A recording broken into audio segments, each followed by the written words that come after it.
ಹನುಮಂತನ ಬಗ್ಗೆ ರಾಮಚಂದ್ರ ಹೇಳಿದ ಎರಡು ಮಾತು. ಬಹುವ್ಯಾಹೃತಾನೇನ ನಕಿಂಚಿದ ಅಪಶಬ್ದಿತಂ. ಇಷ್ಟು ಹೊತ್ತು ಮಾತಾಡಿದ, ಒಂದು ಅಪಶಬ್ದ ಬರಲಿಲ್ಲ. ನಮಗೇನಾಗಿದೆ ಅಂದರೆ, ನಾವು ಯಾವುದೇ ಭಾಷೆಯಲ್ಲಿ ಮಾತಾಡಿ, ಕನ್ನಡದಲ್ಲಿ ಮಾತಾಡಿದ್ರು ಅಪಶಬ್ದ ಇಲ್ಲದೆ 10 ನಿಮಿಷ ಮಾತಾಡಲಿಕ್ಕೆ ಬರೋಲ್ಲ ನಮಗೆ. ಆದರೆ ಹನುಮಂತ ಇಷ್ಟು ಹೊತ್ತು ಮಾತಾಡಿದ, ಒಂದೇ ಒಂದು ಅಪಶಬ್ದ ಬರಲಿಲ್ಲ ಅಂತ. ಆ ಶುದ್ಧ ಶಬ್ದದ ಶುದ್ಧತೆಯ ಬಗ್ಗೆ ರಾಮಚಂದ್ರನ ಉದ್ಗಾರ, ಹನುಮಂತನನ್ನ ಹೊಗಳಿದ ಅದು. ಯಾಕೆಂದ್ರೆ ನಾನೃಗ್ವೇದ ವಿನೀತಸ್ಯ ನಾಯಜುರ್ವೇದಧಾರಿಣಃ ನಾಸಾಮ ವೇದ ವಿದುಷಃ ಶಕ್ಯಮೇವಂ ಪ್ರಭಾಷಿತಂ.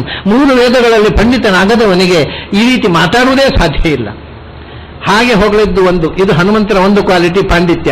ಎರಡನೇದ್ದು ನಾವು ನೆನಪಿಸ್ಕೊಳ್ಬೇಕಾದ, ಹನುಮಂತನನ್ನ ಜಯಂತಿಯಲ್ಲಿ ನೆನಪಿಸ್ಕೊಳ್ಬೇಕಾದ 2 ಮಾತುಗಳು. ಮತ್ತೊಂದು ಮಾತು, ಹನುಮಂತ ಲಂಕೆಗೆ ಹೋದ, ಅಲ್ಲಿ ಆ ರಾವಣನ ಅಂತಃಪುರ ಎಲ್ಲ ಸುತ್ತಾಡಿದ, ಅಲ್ಲಿ ಎಲ್ಲ ಕುಡಿದು ಅಮಲೇರಿದ, ಮೈಯೆಲ್ಲ ಬಟ್ಟೆಯ ಪ್ರಜ್ಞೆ ಇರದೆ ಬತ್ತರೆಯಾಗಿ ಬಿದ್ದಿರುವ ಹೆಣ್ಮಕ್ಕಳನ್ನ ನೋಡಿದ.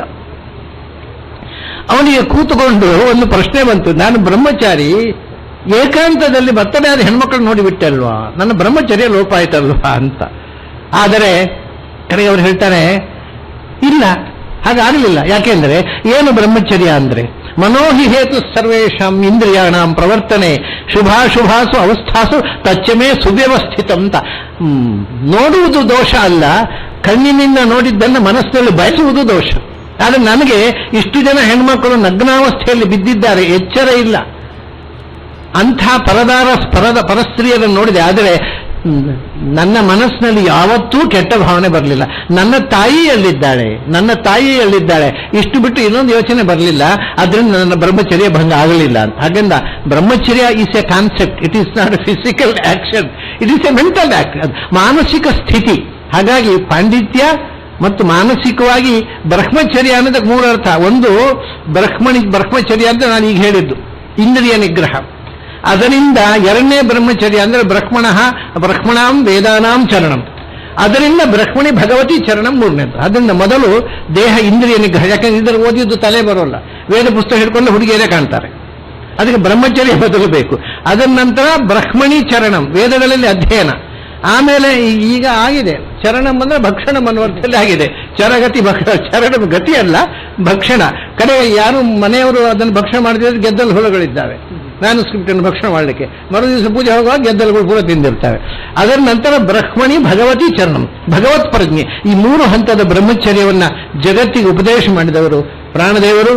ಅಂಥ ಪ್ರಾಣದೇವರಿಗೆ ಸ್ವಾತ್ಮಪ್ರದಾನಮಧಿಕಂ ಪವನಾತ್ಮಜಸ್ಯ ಕುರುವನ್ನು ಸಮಾಶ್ರಿತಮಂ ಪರಮಾಭಿತುಷ್ಟ ಅಂತ. ಭಗವಂತ ಏನು ಕೊಡಬೇಕು ಇವನು ಮಾಡಿದ ಒಳ್ಳೆಯ ಕೃತ್ಯಕ್ಕೆ ಅಂತ ಭಗವಂತ ತನ್ನನ್ನೇ ತಾನು ಪ್ರಾಣದೇವರಿಗೆ ಕೊಟ್ಟ. ಹೇಗೆ ಅದರ ಅಪ್ಪಿಕೊಂಡು. ಆತ್ಮಸಮರ್ಪಣೆಗೆ ಅದು ಒಂದೇ ವಿಧಾನ.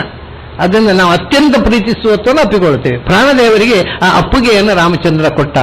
ಅಂಥ ಒಂದು ಮಹಾತತ್ವ ಜಗತ್ತಿಗೆ ಜ್ಞಾನದ ಸಂದೇಶವನ್ನು ಕೊಟ್ಟು ಯಾವತ್ತೂ ಕೂಡ ತಾನು ದೊಡ್ಡವ ಅಂತ ಹೇಳಿದೆ. ದಾಸೋಹಂ ಕೋಸಲೇಂದ್ರಸ್ಯ ರಾಮಸ್ಯ ಅಕ್ಲಿಷ್ಟ ಕರ್ಮಣಃ ಅಂತ, ನಾನು ಭಗವಂತನ ದಾಸ. ಅಷ್ಟೇ ಅಲ್ಲ, ಮತ್ತಃ ಪ್ರತ್ಯವರ ಕಶ್ಚಿನ್ ನಾಸ್ತಿ ಸುಗ್ರೀವ ಸನ್ನಿಧೌ, ನಾನು ಸುಗ್ರೀವನ ಸೇನೆಯಲ್ಲಿ ಕೊನೇ ಕಪಿ, ನನಗಿಂತ ಕೆಳಮಟ್ಟದವರು ಯಾರೂ ಇಲ್ಲ ಅಂತ ಹೇಳಿಕೊಂಡ ಮೊದಲನೇವನು. ನಾವಾಗಿದ್ದರೆ ಎಷ್ಟು ಹೇಳ್ಕೊಳ್ತಿದ್ದವೋ ಏನೋ. ಒಂದು ಕಂಡೀಷನ್ ಹಾಕ್ತಿದ್ವಿ, ಇಷ್ಟೇ ಟೈಟ್ಲ್ ಹಾಕಬೇಕು ನಮ್ಮನ್ನು ಕಾರ್ಯಕ್ರಮ ಕರಿಬೇಕಾದರೆ. ಏನು ಯಾವ ಬಯಕೆ ಇಲ್ಲದೆ ನಾನು ಭಗವಂತನ ಭಕ್ತ ಅಷ್ಟೇ ನನ್ನ ಟೈಟ್ಲು. ಅದಕ್ಕಿಂತ ದೊಡ್ಡ ಟೈಟ್ಲು ಪ್ರಪಂಚದಲ್ಲಿ ಇವರಿಗೆ ಯಾರು ಕೊಟ್ಟದ್ದಿಲ್ಲ. ಅಂಥ ಪ್ರಾಣದೇವರು ನಮಗೆ ಸ್ಫೂರ್ತಿ ನೀಡಲಿ.